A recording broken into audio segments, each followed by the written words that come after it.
Hello friends, आप सभी का एक और नए टॉपिक के साथ साइंस एक्सप्लोर्ड में स्वागत है। जैसे कि आप सब जानते हो कि हमारे अर्थ पे बहुत से अलग अलग टाइप्स के लिविंग ऑर्गेनिज्म हैं और इनके स्टडी के लिए इनका क्लासिफिकेशन करना बहुत ज़्यादा ज़रूरी है। तो यही बात रॉबर्ट वाइटेकर नाम के साइंटिस्ट ने जान ली थी और इन्होंने इन्हीं सभी लिविंग ऑर्गेनिज्म का क्लासिफिकेशन 5 ग्रुप में कर दिया था, जिन्हें हम 5 किंगडम क्लासिफिकेशन कहते हैं। इसमें लिविंग ऑर्गेनिज्म को 5 ग्रुप में डिवाइड किया गया था, जैसे कि मोनेरा, प्रोटिस्टा, फंगाई, प्लांटी और एनिमलाई। 5 किंगडम क्लासिफिकेशन के ऊपर मैंने ऑलरेडी वीडियो बना दिया है और इसकी लिंक भी मैंने डिस्क्रिप्शन बॉक्स में प्रोवाइड की है। तो अगर और डिटेल जानकारी आपको इसके ऊपर चाहिए तो ये वीडियो आप वहाँ पे जाके देख लीजिएगा।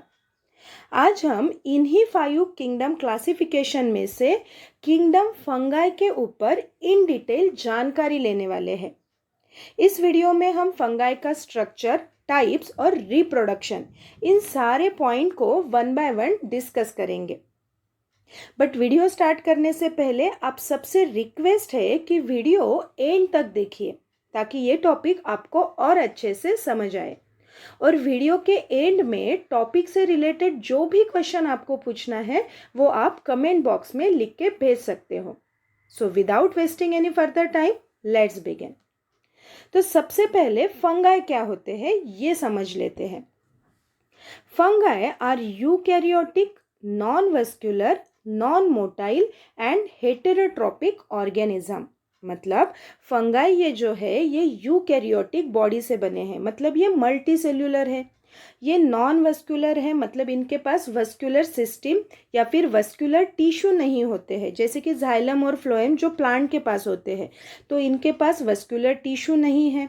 ये नॉन मोटाइल होते हैं और ये हेटेरोट्रोपिक ऑर्गेनिज्म है, मतलब खुद के न्यूट्रिएंट के लिए वो किसी और ऑर्गेनिज्म के ऊपर डिपेंड रहते हैं, क्योंकि उनके पास क्लोरोफिल नहीं है और इस वजह से ये फोटोसिंथेसिस नहीं करेंगे। सो ये ऑटोट्रोपिक ऑर्गेनिज्म नहीं है, ये हेटेरोट्रोपिक ऑर्गेनिज्म होते हैं। ठीक है, नेक्स्ट है almost all the fungi have filamentous structure except yeast cell. मतलब जो फंगाई है तो ऑलमोस्ट सभी फंगाई ये फिलामेंटस बॉडी बनाते हैं। जैसे कि इस डायग्राम में देखिए, ये होता है फिलामेंटस स्ट्रक्चर, मतलब थ्रेड लाइक स्ट्रक्चर ये बनाते हैं। और इनका एक्सेप्शन होता है ईस्ट। तो ईस्ट ये फंगाई होके भी ये फिलामेंटस बॉडी नहीं बनाते हैं, तो ये हो गए east. So almost all fungi have filamentous structure except the yeast cell. Fungi consist of long thread-like structure called hyphae. These hyphae together form mesh-like structure called mycelium. अब इसका मीनिंग क्या है? तो जो फंगाई होते हैं ये थ्रेड लाइक स्ट्रक्चर बनाते हैं जिसको हम बोलेंगे हाइफी। ओके, तो ये जो रूट्स जैसा स्ट्रक्चर आप इस डायग्राम में देख सकते हो, तो इस स्ट्रक्चर को हम कहेंगे हाइफी। और ये हाइफी मेश लाइक स्ट्रक्चर बनाता है, मतलब नेटवर्क जैसा स्ट्रक्चर बनाएगा जिसे हम कहेंगे माइसिलियम। सो हाइफी ये थ्रेड लाइक स्ट्रक्चर है और हाइफी को ही जो जब हाइफी नेटवर्क जैसा स्ट्रक्चर बनाएंगे तब उसे हम माइसिलियम बनाएंगे कहेंगे। सो ये टिपिकल फंगाई का स्ट्रक्चर है। तो ये हुआ हाइफी, उसका जो नेटवर्क है उसे हम कहेंगे माइसिलियम। अब ये आउटग्रोथ कुछ स्ट्रक्चर बनाएगा जिसे स्पोरेंजियोपोर कहा जाता है। तो ये जो स्ट्रक्चर है ये हो गया स्पोरेंजियोपोर। स्पोरेंजियोपोर के ऊपर स्पोरेंजियम बनाता है। तो स्पोरेंजियम ये सैक लाइक स्ट्रक्चर है, ऐसा जो स्ट्रक्चर है ये स्पोरेंजियम है और इस स्पोरेंजियम के अंदर स्पोर्स रहेंगे। तो ये टिपिकल फंगाई का स्ट्रक्चर होता है। फंगाई के जो सेल होते हैं, तो ये जो फंगाई है तो ये मल्टी सेल्स है, तो ये बहुत से सेल से बनी होंगी। तो इनकी जो सेल है तो सेल जो सेल वॉल से बनी है वो काइटिन होगी। Okay, so fungi possesses a cell wall which is made up of chitin and polysaccharide. तो फंगाई की सेल वॉल ये काइटिन और पॉलीसैकेराइड से बनी हुई है। तो काइटिन और पॉलीसैकेराइड, इसके ऊपर बहुत बार क्वेश्चन भी आता है। सो फंगाई की सेल वॉल काइटिन और पॉलीसैकेराइड से बनी हुई है। नेक्स्ट पॉइंट देखिए, the cell wall comprises a protoplast which is differentiated into other cell parts such as cell membrane, cytoplasm, cell organelle and nucleus। मतलब जो फंगाई की जो सेल है वो सेल वॉल से बनी है, वो काइटिन और पॉलीसैकेराइड से बनी है, जो कि हमने अभी डिस्कस किया है। इसके अलावा इस सेल के अंदर प्रोटोप्लास्ट होता है, मतलब साइटोप्लाज्म और न्यूक्लियोप्लाज्म का कॉम्बिनेशन को हम क्या बोलते हैं, प्रोटोप्लाज्म। तो सेल के अंदर प्रोटोप्लाज्म है। सेल, ये सेल मेम्ब्रेन से बनी है, ये जो आउटर कवरिंग है ये सेल मेम्ब्रेन है। ओके, इसके अंदर साइटोप्लाज्म रहेगा, अलग अलग सेल ऑर्गेनेली रहेगी, जैसे कि माइटोकॉन्ड्रिया है, वैक्यूल्स है, तो इनके अंदर सेल ऑर्गेनेली रहेगी एज वेल एज इनके अंदर न्यूक्लियस भी रहेगा। तो ये फंगाई की सेल होती है। ठीक है, उसके बाद द न्यूक्लियस इज डेंस, इनका न्यूक्लियस डेंस है, क्लियर है, और इनके अंदर जो क्रोमेटिक मटेरियल है वो थ्रेड लाइक स्ट्रक्चर होता है, और nucleus is surrounded by nuclear membrane. तो न्यूक्लियस के ऊपर ऐसी न्यूक्लियर मेम्ब्रेन रहेगी। तो ये हो गई fungal cell.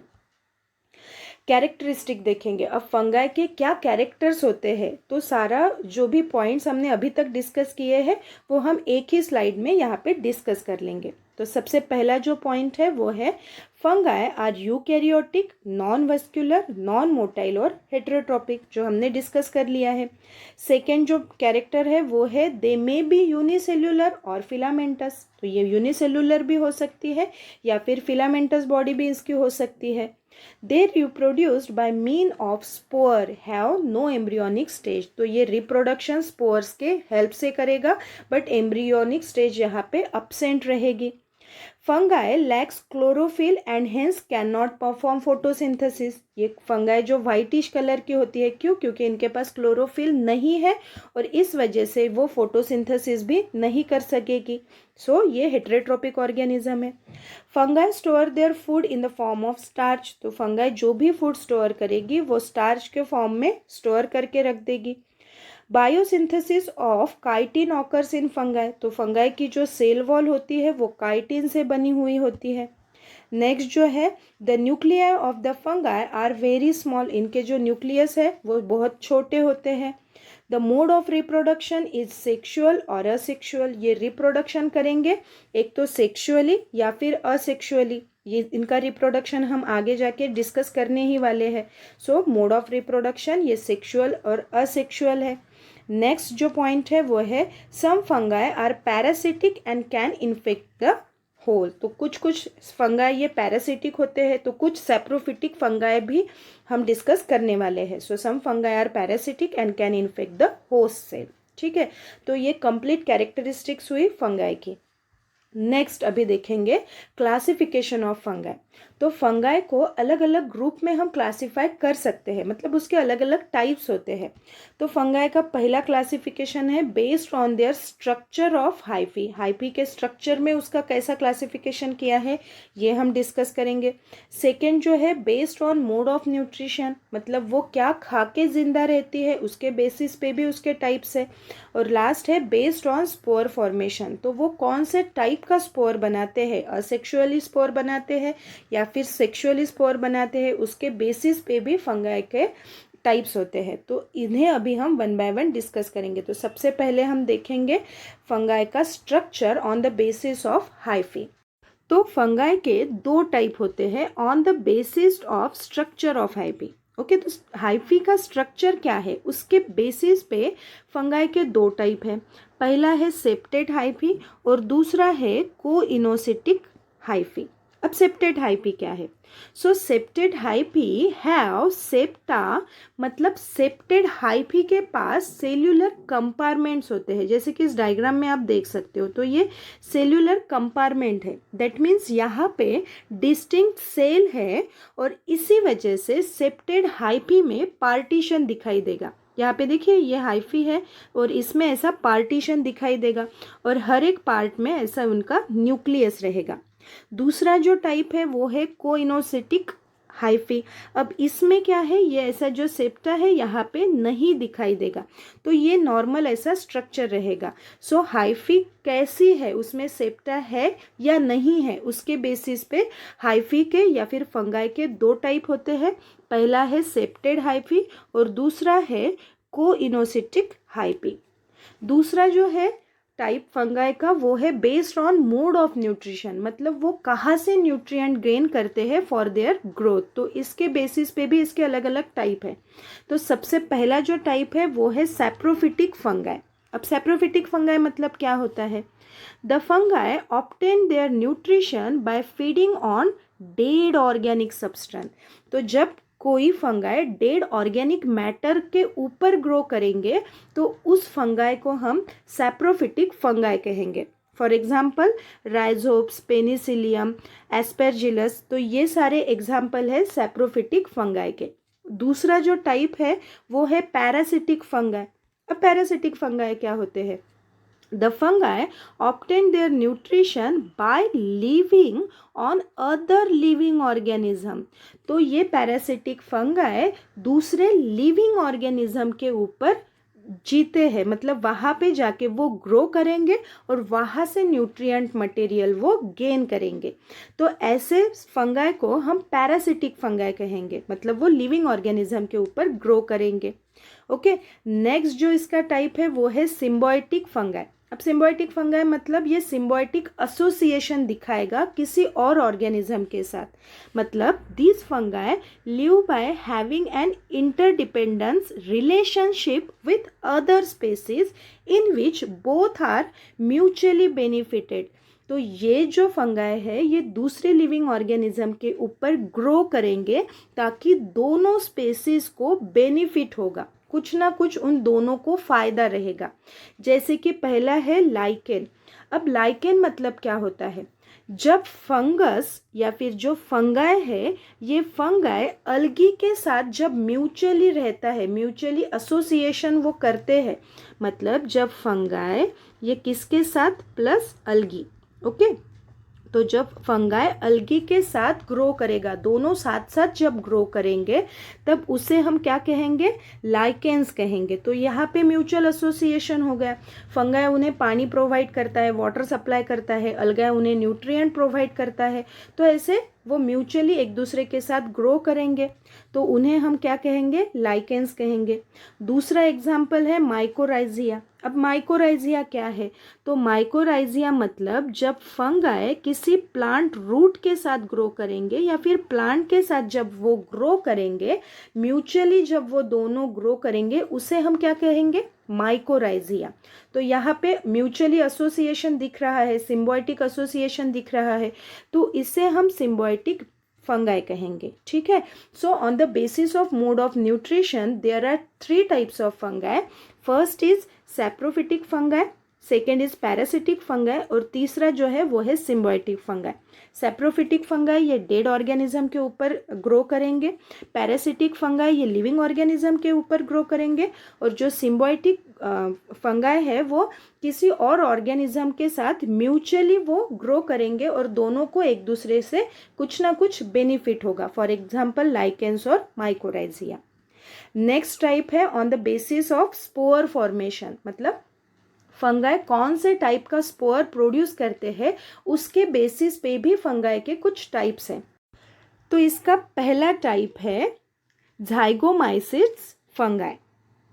ज़ाइगोमाइसिस fungi form by the fusion of 2 different cell, मतलब ये फंगाई 2 डिफरेंट सेल के फ्यूजन से बनेगी। For example ज़ाइगोस्पोर। ज़ाइगोस्पोर ये सेक्सुअल स्पोर है, मतलब 2 गैमेट के फ्यूजन से ज़ाइगोस्पोर बनेगा और इससे ही आगे नई फंगाई बन जाएगी। ज़ाइगोमाइसिस का एग्जाम्पल है म्यूकर। सेकेंड जो टाइप है वो है एस्कोमाइसिस और सैक फंगाई, मतलब इन फंगाई के स्पोर्स एस्कस के अंदर होते हैं, जिसे एस्कोस्पोर कहा जाता है। तो ये जो स्ट्रक्चर है वो एस्कस है और इसके अंदर क्या रहेंगे, एस्कोस्पोर। तो ऐसे फंगाई को हम सैक फंगाई या फिर एस्कोमाइसिस भी कहते हैं। सैक फंगाई ये कॉप्रोफिलस होते हैं। अब कॉप्रोफिलस मतलब क्या है, तो कॉप्रोफिलस मतलब ये एनिमल डंग के ऊपर ग्रो होते हैं और इसी वजह से ये डिकम्पोजर्स है। साथ ही साथ ये पैरासिटिक भी होते हैं और सेप्रोफिटिक नेचर के भी सैक फंगाई होते हैं। नेक्स्ट जो टाइप है वो है बेसिडोमाइसिस। बेसिडोमाइसिस ये पैरासिटिक नेचर के होते हैं। ओके, अब ये बेसिडोमाइसिस जो है वो बेसिडोस्पोर्स बनाते हैं जो सेक्सुअल रिप्रोडक्शन करके बनेगा। जैसे कि इस डायग्राम में देखिए, ये मशरूम की डायग्राम है। मशरूम ये पैरासिटिक नेचर के होते हैं, ये फंगाई है। तो फंगाई का कौन सा टाइप है, ये बेसिडोमाइसिस है।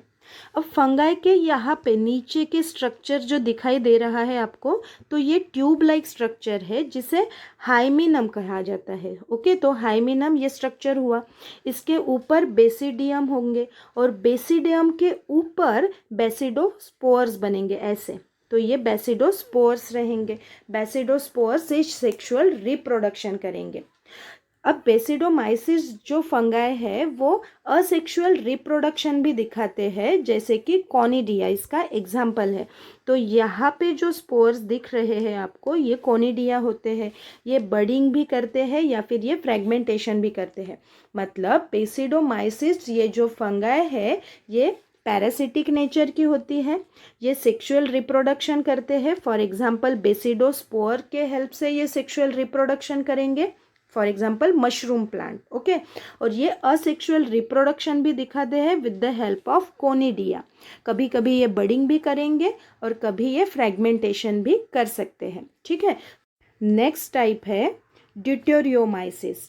ये क्या है, it is imperfect fungi as they do not follow regular reproduction cycle as the other fungi। मतलब जो अदर स्पेसीज है, जो अदर टाइप के फंगाई है जो रिप्रोडक्शन दिखाते हैं, वैसा रिप्रोडक्शन यहाँ पे नहीं दिखाई देगा। They do not reproduce sexually, ये सेक्सुअली कभी रिप्रोड्यूस नहीं होगी। For example trichoderma. तो ये सारे हुए फंगाई के अलग अलग टाइप्स। अभी हम देखेंगे फंगाई का रिप्रोडक्शन कैसे होता है। सो reproduction in fungi is both by sexual and asexual mean. तो इनके जो कुछ स्पेसीज है तो कुछ सेक्सुअली रिप्रोड्यूस करेंगे या कुछ जो स्पेसीज है वो असेक्सुअल रिप्रोडक्शन दिखाते हैं। The sexual mode of reproduction is refers to as telomorph and asexual mode of reproduction refers as anamorph। Okay, अब जो रिप्रोडक्शन होता है फंगाई का वो अलग अलग टाइप से होता है। जैसे कि पहला है वेजिटेटिव रिप्रोडक्शन, सेकेंड है असेक्सुअल रिप्रोडक्शन और थर्ड होता है सेक्सुअल रिप्रोडक्शन।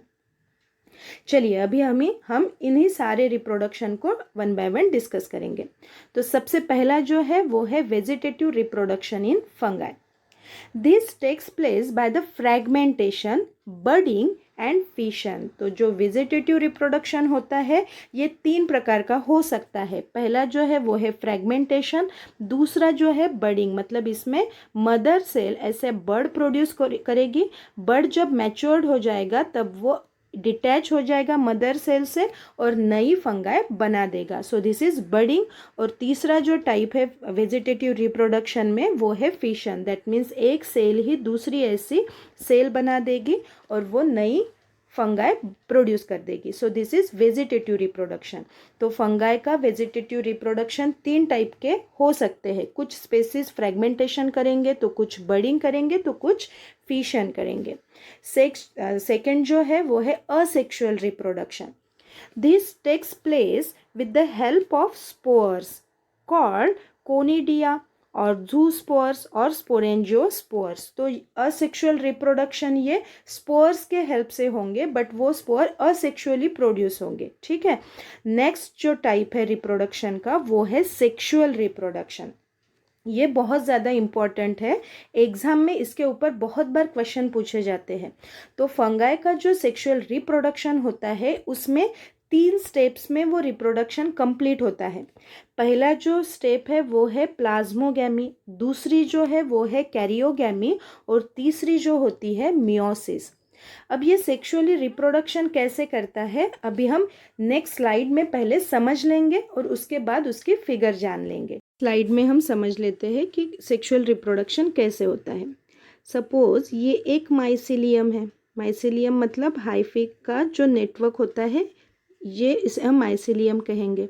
और ये सपोज दूसरी माइसिलियम है जो कि हैप्लॉइड नेचर के है। तो जो पहली स्टेप है दैट मीन्स प्लाज्मोगैमी। तो प्लाज्मोगैमी में क्या हुआ, 2 माइसिलियम एक दूसरे के साथ फ्यूज होके कुछ ऐसा स्ट्रक्चर बनाएंगे। मतलब इनके न्यूक्लियस अभी भी फ्यूज नहीं हुए हैं बट इनका साइटोप्लाज्म एक दूसरे के साथ मिक्स हो जाएगा। तो यहाँ तक की जो प्रोसेस होती है वो है प्लाज्मोगैमी की। तो प्लाज्मोगैमी में क्या हुआ है, एक माइसिलियम दूसरे माइसिलियम के साथ फ्यूज होके कुछ स्ट्रक्चर बनाएगी। जो सेल बनी है इसको हम नाम देंगे हेटेरोकैरियोटिक सेल। तो ये कौन सी सेल बनी, हेटेरोकैरियोटिक सेल। मतलब 2 माइसिलियम फ्यूज होके उनका साइटोप्लाज्म मिक्स हो गया बट उनके न्यूक्लियस अभी तक फ्यूज नहीं हुए हैं, तो इन्हें हेटेरोकैरियोटिक सेल कहेंगे। अब जो सेकेंड स्टेप है वो होती है कैरियोगैमी। अब कैरियोगैमी में क्या होता है, तो कैरियोगैमी में ये जो सेल बनी थी उनके जो न्यूक्लियस थे वो ऐसे फ्यूज हो जाएंगे और यहाँ पे झाइगोट बन जाएगा। तो ये सेकेंड स्टेप हुई कैरियोगैमी। फिर से सुनिए, प्लाज्मोगैमी में क्या हुआ, 2 अलग अलग माइसिलियम फ्यूज होके हेटेरोकैरियोटिक सेल बन गई। दूसरी जो स्टेप थी वो है कैरियोगैमी। कैरियोगैमी में हेटेरोकैरियोटिक सेल के जो न्यूक्लियस है वो फ्यूज होके झाइगोट बन गया। अभी हमें पता है कि सेक्सुअल रिप्रोडक्शन का जो तीसरी स्टेप है वो है मियोसिस। तो मियोसिस में क्या होगा, ये जो झाइगोट है उनका फ्यूजन उनसे अलग अलग टाइप के सेल्स बनेंगे। तो झाइगोट ये डिप्लॉइड नेचर के हैं, तो अब यहाँ पे स्पोर्स बनेंगे और स्पोर्स ये हैप्लॉइड नेचर के रहते हैं। आपको पता होगा कि झाइगोट से जो स्पोर्स बनेंगे वो हैप्लॉइड नेचर के रहेंगे। मतलब यहाँ पे कौन सी स्टेप हो गई, मियोसिस की स्टेप हो गई। अब ये स्पोर जब जर्मिनेट होगा, जर्मिनेशन करेगा तो नई एक बॉडी बनाएगा, नई एक फंगाई बनाएगा जो कि नई स्पेसीज रहेगी। दैट मीन्स 2 माइसिलियम का फ्यूजन होके एक फंगाई बन गई। तो ये सेक्सुअल रिप्रोडक्शन हुआ है। तो इसमें फिर से समझ लीजिए कि सेक्सुअल रिप्रोडक्शन में क्या हुआ है। सेक्सुअल रिप्रोडक्शन ये 3 स्टेप में होती है। पहली है प्लाज्मोगैमी, दूसरी है कैरियोगैमी और तीसरी है मियोसिस। प्लाज्मोगैमी में 2 माइसिलियम फ्यूज होके हेटेरोकैरियोटिक सेल बन गई। फिर कैरियोगैमी की प्रोसेस होगी। कैरियोगैमी में हेटेरोकैरियोटिक सेल से झाइगोट बनेगा। बाद में मियोसिस की स्टेज रहेगी। मियोसिस में झाइगोट से स्पोर बनेगा और स्पोर जर्मिनेट होके नई माइसिलियम बना देगा। So this is sexual reproduction of fungi. यही अभी हम इस डायग्राम में फिर से समझ लेंगे, ठीक है।